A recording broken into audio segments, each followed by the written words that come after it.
The first we saw of Mohammed Abdullah Mohammed was this video. He was purportedly captured by Kurdish fighters in a gun battle in Syria sometime over the weekend. In Arabic, their prisoner identifies himself. Mohammed Abdullah Mohammed. He now appears to be in the hands of the Kurdish-led Syrian Democratic Forces, who are working with the U.S. to fight ISIS in Syria.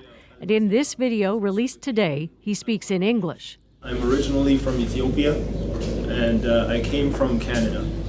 I came to Syria in 2013. Now sporting some injuries, he explains he's been with ISIS for about 5 years, until his capture by the Kurds on the weekend. I was captured by them after attacking one of their points and entering into a gun battle with them. But at least one man who's followed the story of Canadian fighters who've left to join ISIS believes Mohammed may be more than a simple foot soldier.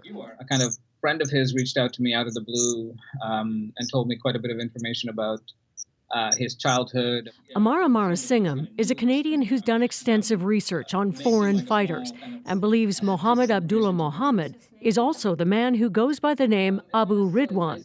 He says the friend who knew Mohammed when they grew up together in Toronto saw the video and recognized him right away, and claims that as Mohammed's religious convictions grew, he adopted the nom de guerre Abu Ridwan. That's the same name Amara Singham says other fighters he's spoken to as recently as last fall claim is the voice on some of ISIS' most chilling videos. The fighting has just begun. The Flames of War videos were released back in 2014. Meant as a recruitment tool, they also showed extraordinary violence. The following year, ISIS released an audio tape claiming it was behind the bombings in Paris that killed 130 people. Targeting the capital of prostitution and vice. At the time, many, including Amara Singham, believed the man's voice was distinctly Canadian. Now, taken together, that voice, the name, the friend who recognized him from their days in Toronto, and Amara Singham believes Mohammed is the faceless fighter on those chilling videos. The SDF, the Syrian Democratic Forces, just released a set of 3 videos where he's speaking in English for the first time.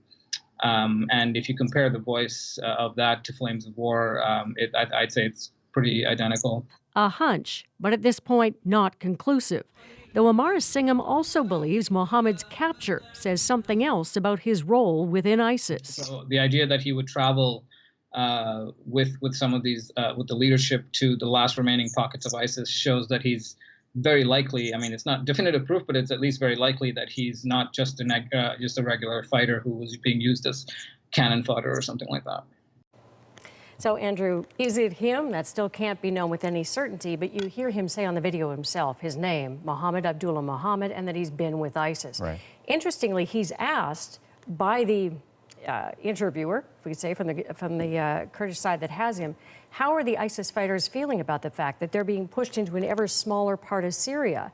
And he concedes they're not fighting as openly, as brazenly as they once did, that morale is low, and he says that some of them want to go back home. And on that front, I mean, what about Mohammed himself? If he wants to come back, what kind of issues would that raise for Canada? We've reached out to Global Affairs Canada, and we haven't heard anything concrete about him yet. But we can say this, that at the moment, we're not aware that he's facing any criminal charges. And if he still has his Canadian passport, in theory, he could still use it.